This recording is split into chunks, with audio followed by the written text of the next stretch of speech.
मुंशी प्रेमचंद की कहानी आदर्श विरोध। महाशय दयाकृष्ण मेहता के पांव जमीन पर न पड़ते थे। उनकी वो आकांक्षा पूरी हो गई थी जो उनके जीवन का मधुर स्वप्न थी। उन्हें वो राज्याधिकार मिल गया था जो भारत निवासियों के लिए जीवन स्वर्ग है। वायसराय ने उन्हें अपनी कार्यकारिणी सभा का मेंबर नियुक्त कर दिया था। मित्रगण उन्हें बधाई दे रहे थे। चारों ओर आनंदोत्सव मनाया जा रहा था। कहीं दावतें हो रही थीं, कहीं आश्वासन पत्र दिए जाते थे। वो उनका व्यक्तिगत सम्मान नहीं, राष्ट्रीय सम्मान समझा जाता था। अंग्रेज अधिकारी वर्ग भी उन्हें हाथों हाथ लिए फिरता था। महाशय दयाकृष्ण लखनऊ के एक सुविख्यात बैरिस्टर थे। बड़े उदार हृदय, राजनीति में कुशल और प्रभाभक्त थे। सदैव सार्वजनिक कार्यों में तल्लीन रहते थे। समस्त देश में शासन का ऐसा निर्भय तत्वान्वेषी, ऐसा निष्प्रह समालोचक न था और न प्रजा का ऐसा सूक्ष्मदर्शी, ऐसा विश्वसनीय और ऐसा सहृदय बंधु। समाचार पत्रों में इस नियुक्ति पर खूब टीकाएं हो रही थी। एक ओर से आवाज आ रही थी, हम गवर्नमेंट को इस चुनाव पर बधाई नहीं दे सकते। दूसरी ओर के लोग कहते थे, ये सरकारी उदारता और प्रजाहित चिंता का सर्वोत्तम प्रमाण है। तीसरा दल भी था जो दबी जबान में कहता था कि राष्ट्र का एक और स्तंभ गिर गया। संध्या का समय था। कैसर पार्क से लिबरल लोगों की ओर से महाशय मेहता को पार्टी दी गई। प्रांत भर के विशिष्ट पुरुष एकत्र थे।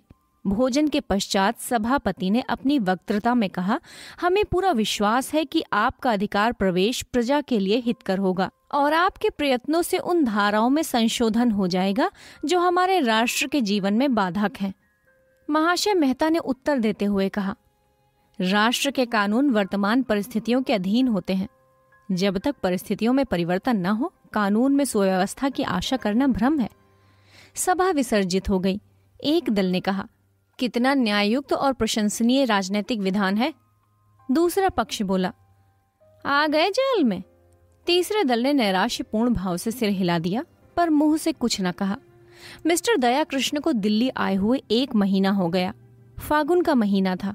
शाम हो रही थी। वे अपने उद्यान में हौज के किनारे एक मखमली आराम कुर्सी पर बैठे हुए थे। मिसेस राजेश्वरी मेहता सामने बैठी हुई पियानो बजाना सीख रही थी और मिस मनोरमा हौज की मछलियों को बिस्कुट के टुकड़े खिला रही थी। सहसा उसने पिता से पूछा, ये अभी कौन साहब आए थे? मेहता, काउंसिल के सैनिक मेंबर हैं। मनोरमा, वायसराय के नीचे यही होंगे? वायसराय के नीचे तो सभी हैं, वेतन भी सबका बराबर है, लेकिन इनकी योग्यता को कोई नहीं पहुंचता। क्यों रामेश्वरी, तुमने देखा अंग्रेज लोग कितने सज्जन और विनयशील होते हैं? राजेश्वरी, मैं तो उन्हें विनय की मूर्ति कहती हूँ। इस गुण में भी ये हमसे बढ़े हुए हैं। उनकी पत्नी मुझसे कितने प्रेम से गले मिली। मनोरमा, मेरा तो जी चाहता था उनके पैरों पर गिर पड़ूं। मेहता, मैंने ऐसे उदार, शिष्ट, निष्कपट और गुणग्राही मनुष्य नहीं देखे। हमारा दया धर्म कहने को ही है। मुझे इसका बहुत दुख है कि अब तक क्यों इससे बदगुमान रहा।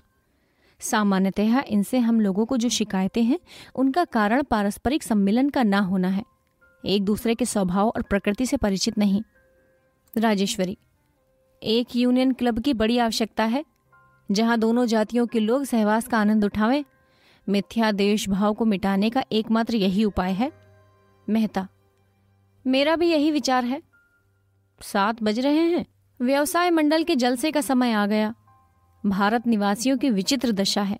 ये समझते हैं हिंदुस्तानी मेंबर काउंसिल में आते ही हिंदुस्तान के स्वामी हो जाते हैं। आशा की जाती है कि वे शासन की प्रचलित नीति को पलट दें, नया आकाश और नया सूर्य दें।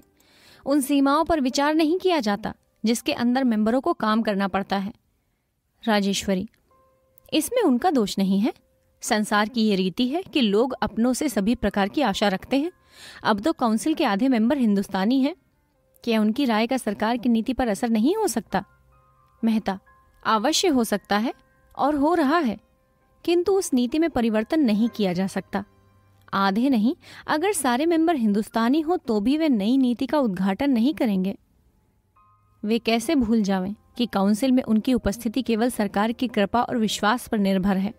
उसके अतिरिक्त वहां आकर उन्हें आंतरिक अवस्था का अनुभव होता है और जनता की अधिकांश शंकाएं असंगत प्रतीत होने लगती हैं। पद के साथ उत्तरदायित्व का भारी बोझ भी सिर पर आ पड़ता है। किसी नई नीति की सृष्टि करते हुए उनके मन में ये चिंता उठनी स्वाभाविक है कि कहीं उसका फल आशा के विरुद्ध न हो। यहाँ वस्तुतः उनकी स्वाधीनता नष्ट हो जाती है। उन लोगों से मिलते हुए भी झिझकते हैं जो पहले इनके सहकारी थे, पर अब अपने उच्छृंखल विचारों के कारण सरकार की आंखों में खटक रहे हैं। अपनी वक्तृताओं में न्याय और सत्य की बातें करते हैं और सरकार की नीति को हानिकर समझते हुए भी उसका समर्थन करते हैं। जब इसके प्रतिकूल वे कुछ कर ही नहीं सकते तो इसका विरोध करके अपमानित क्यों बने? इस अवस्था में यही सर्वोचित है कि शब्दाडंबर से काम लेकर अपनी रक्षा की जाए। और सबसे बड़ी बात यह है कि ऐसे सज्जन, उदार, नीतिज्ञ, शुभ चिंतकों के विरुद्ध कुछ कहना या करना मनुष्यत्व और सद्व्यवहार का गला घोंटना है। ये लो, मोटर आ गई।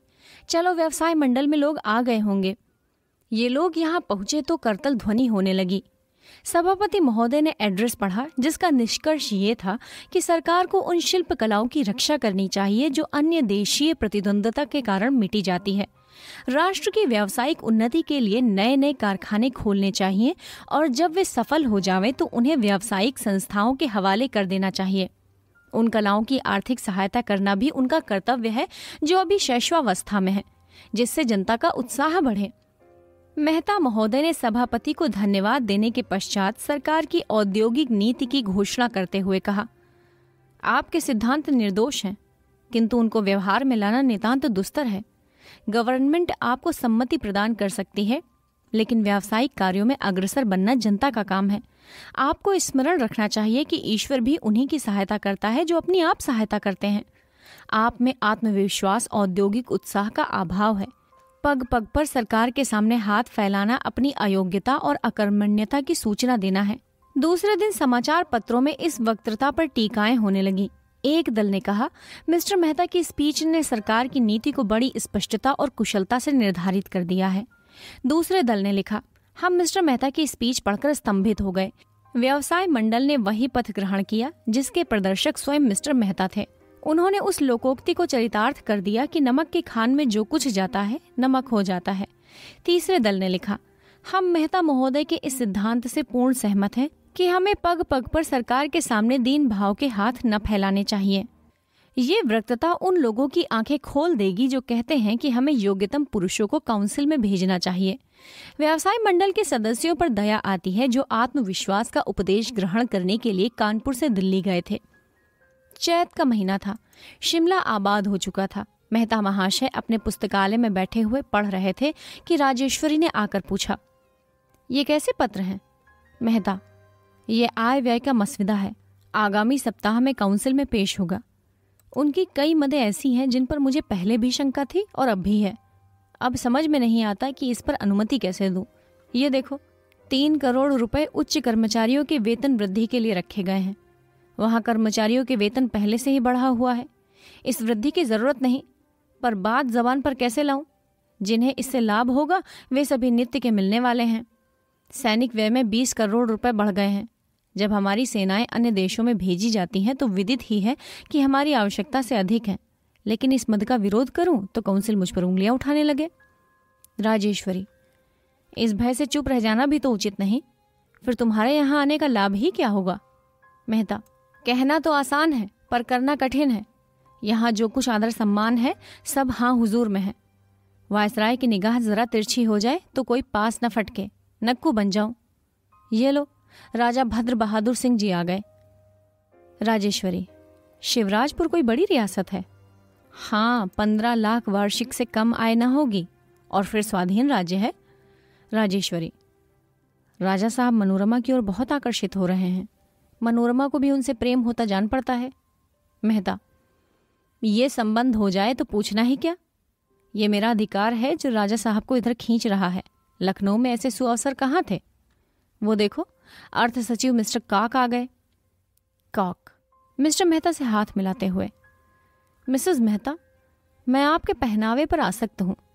खेद है हमारी लेडियां साड़ी नहीं पहनती। राजेश्वरी, मैं तो अब गाउन पहनना चाहती हूं। कॉक, नहीं मिसेस मेहता, खुदा के वास्ते ये अनर्थ मत करना। मिस्टर मेहता, मैं आपके वास्ते एक बड़ी खुशखबरी लाया हूं। आपके सुयोग्य पुत्र अभी आ रहे हैं या नहीं? महाराजा भिंद उन्हें अपना प्राइवेट सेक्रेटरी बनाना चाहते हैं। आप उन्हें आज ही सूचना दे दें। मेहता, मैं आपका बहुत अनुग्रहित हूँ। कॉक, तार दे दीजिए तो अच्छा हो। आपने काबुल की रिपोर्ट तो पढ़ी होगी। हिज मैजेस्टी अमीर हमसे संधि करने के लिए उत्सुक नहीं जान पड़ते। वे बोल्शेविकों की ओर झुके हुए हैं। अवस्था चिंताजनक है। मेहता, मैं तो ऐसा नहीं समझता। गत शताब्दी में काबुल को भारत पर आक्रमण करने का साहस कभी ना हुआ। भारत ही अग्रसर हुआ। हाँ, वे लोग अपनी रक्षा करने में कुशल हैं। कॉक, लेकिन क्षमा कीजिए, आप भूल जाते हैं कि ईरान, अफगानिस्तान और बोल्शेविक में संधि हो गई है। क्या हमारी सीमा पर इतने शत्रुओं का जमा हो जाना चिंता की बात नहीं? उनसे सतर्क रहना हमारा कर्तव्य है। इतने में लंच का समय आ गया। लोग मेज पर जा बैठे। उस समय घुड़दौड़ और नाट्यशाला की चर्चा ही रुचिकर प्रतीत हुई। मेहता महोदय ने बजट पर जो विचार प्रकट किए, उनसे समस्त देश में हलचल मच गई। एक दल उन विचारों को देववाणी समझता था, दूसरा दल भी कुछ अंशों को छोड़कर शेष विचारों से सहमत था, किंतु तीसरा दल वक्तृता के एक एक शब्द पर निराशा से सिर धुनता और भारत की अधोगति पर रोता था। उसे विश्वास ही न आता था कि ये शब्द मेहता की जबान से निकले होंगे। मुझे आश्चर्य है कि गैर सरकारी सदस्यों ने एक स्वर से प्रस्तावित व्यय के उस भाग का विरोध किया है जिस पर देश की रक्षा, शांति, सुदशा और उन्नति अवलंबित है। आप शिक्षा संबंधी सुधारों को, आरोग्य विधान को, नहरों की वृद्धि को अधिक महत्वपूर्ण समझते हैं। आपको अल्प वेतन वाले कर्मचारियों का अधिक ध्यान है। मुझे आप लोगों के राजनीतिक ज्ञान पर इससे अधिक विश्वास था। शासन का प्रधान कर्तव्य भीतर और बाहर की अशांतकारी शक्तियों से देश को बचाना है। शिक्षा और चिकित्सा, उद्योग और व्यवसाय गौण कर्तव्य है। हम अपनी समस्त प्रजा को अज्ञान सागर में निमग्न देख सकते हैं। समस्त देश को प्लेग और मलेरिया में ग्रस्त रख सकते हैं। अल्प वेतन वाले कर्मचारियों को दारुण चिंता का आहार बना सकते हैं। कृषकों को प्रकृति की अनिश्चित दशा पर छोड़ सकते हैं, किंतु सीमा पर किसी शत्रु को खड़े नहीं देख सकते। अगर हमारी आय संपूर्णतः देश रक्षा पर समर्पित हो जाए तो भी आपको आपत्ति नहीं होनी चाहिए। आप कहेंगे इस समय किसी आक्रमण की संभावना नहीं है। मैं कहता हूँ संसार में असंभव का राज्य है। हवा में रेल चल सकती है, पानी में आग लग सकती है, वृक्षों में वार्तालाप हो सकता है, जड़ चैतन्य हो सकता है। क्या ये रहस्य नित्य प्रति हमारी नजरों से नहीं गुजरते? आप कहेंगे राजनीतिज्ञों का काम संवेदनाओं के पीछे दौड़ना नहीं, वर्तमान और निकट भविष्य की समस्याओं को हल करना है। राजनीतिज्ञों के कर्तव्य क्या है, मैं इस बहस में नहीं पड़ना चाहता, लेकिन इतना तो सभी मानते हैं कि पथ्य औषधि सेवन से अच्छा होता है। आपका केवल यही धर्म नहीं कि सरकार के सैनिक व्यय का समर्थन करें, बल्कि ये मंतव्य आपकी ओर से पेश होना चाहिए।